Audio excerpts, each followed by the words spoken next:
first of all, let's think about the current system of first past the post.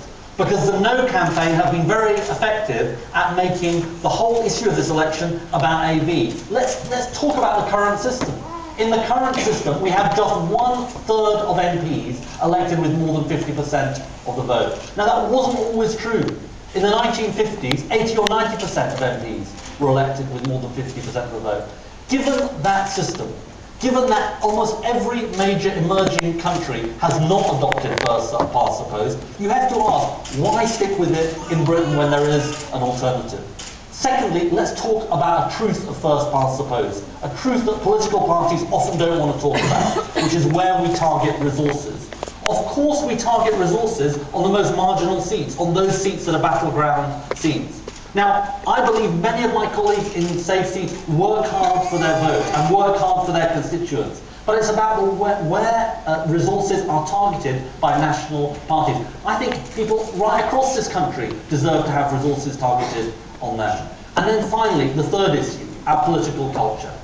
Now, you know, let's again be honest about what people say to us on the doorstep. They say one of the things they hate most about our politics is that we all have to pretend that we hate each other equally, when that isn't the case.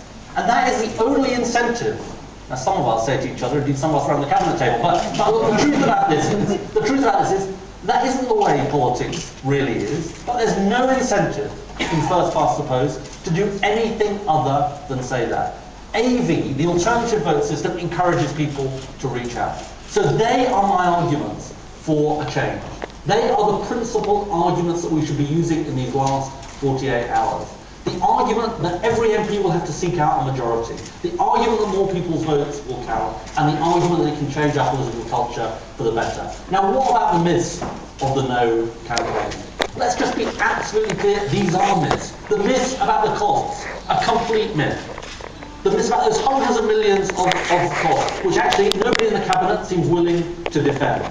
The myths that they are peddling, that somehow this is a vote for extremism, when the British National Party is up and down this country campaigning for a no vote. And the myth about complexity, when every political party uses this system. And the Mayor of London, as we've been hearing earlier, is elected on this system.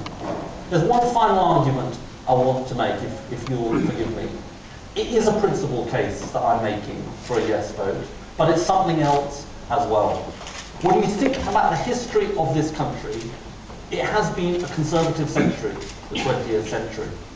Now, I don't think people should make their choice on Thursday about some short-term issue about Nick Clegg or David Cameron or me.